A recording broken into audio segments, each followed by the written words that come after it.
You are the living personification of the universal presence, God becoming conscious of itself as your life. Step up into the higher frequency and be free in a seemingly unfree world. And then thirdly, being free in an unfree world means that you cannot take ignorance personally. You cannot take ignorance personally. Throughout the ages, ignorance has been called by many names. Ignorance has been called the devil.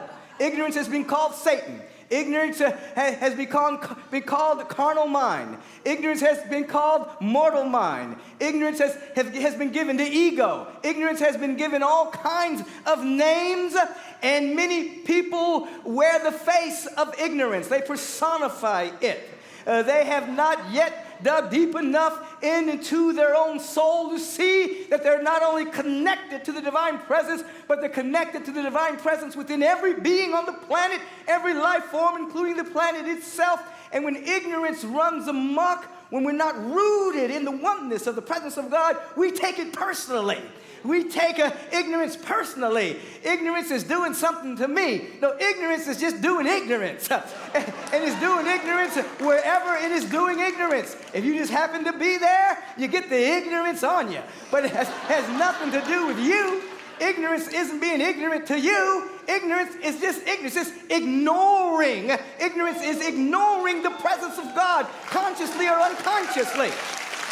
We can't take it personally. If we take it personally, we magnify the ignorance.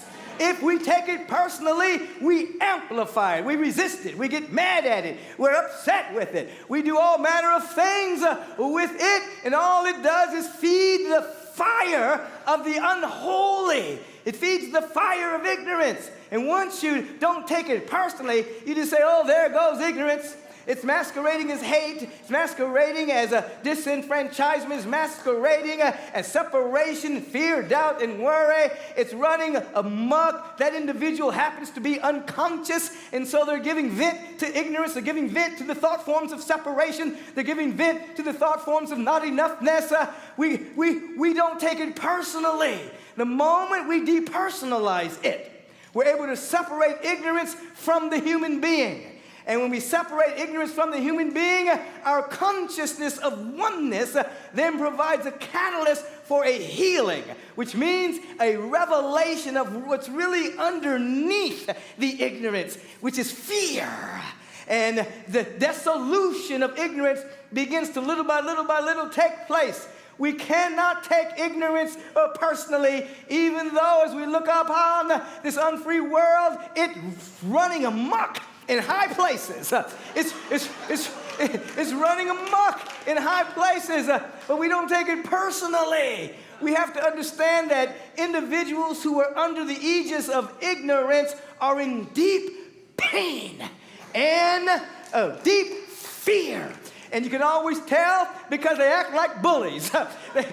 Whenever a person's in deep fear or the bully comes out, a sense of false bravado. And so we step back and we come back to our universal principles. How do we become free in an unfree world? We embrace unity. One. We embrace, I am an instrument. I'm available. I'm not trying to make anything happen. I'm making that which is already happening in the mind of God welcome. I am welcoming that which is already here.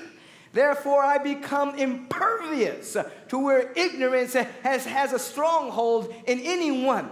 I do not lower my frequency to hating the person. I dislike the ignorance, but I hold the vibration so that I'm untouched by ignorance. It can't touch me because my vibration is too high. It can't get to me because I'm in the secret place of the Most High under the shadow of the Almighty. Hurt, harm, nor danger can come nigh my dwelling place. I can't be touched there. And then I just don't take it personally. I said, oh, ignorance is running amok. Oh, ignorance is running amok. I can see it, but I'm not participating in it. I'm not participating in it. I bless. Now, from this high vibration of unity, the high vibration of being an opening and an instrument in a place, the high vibration of not taking it personally, I can hear the sweet whispering of the Spirit in my ear, speaking to itself as me. You heard that paradox? The Spirit of the living God everywhere in His presence that personifies itself as your life, as my life, is speaking to itself through and as me, whisperings of guidance and wisdom and direction, giving us our day-to-day assignment. Sometimes it's on a need-to-know basis. Sometimes you want to know everything you're going to do the next 3 or 4 days, 3 or 4 weeks, 3 or 4 years. Sometimes it's a day-to-day thing. It's a need-to-know basis. Just do this today. Just do this today. What's in front of you right now? There's ignorance in front of you. Just bless this today. Just do this today.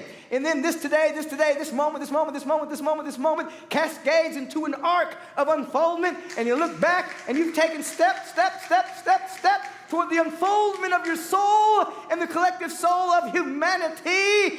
And because of your instrumentality, because of your availability, you are not hindering the fullness of God. Because sometimes if you think you get it all at one time, as Jack Nicholson told Tom Cruise, you can't handle the truth. Sometimes your vibration you're just not ready for all of that light luminosity at one time. You're just not ready for all of that abundance and all that joy at one time.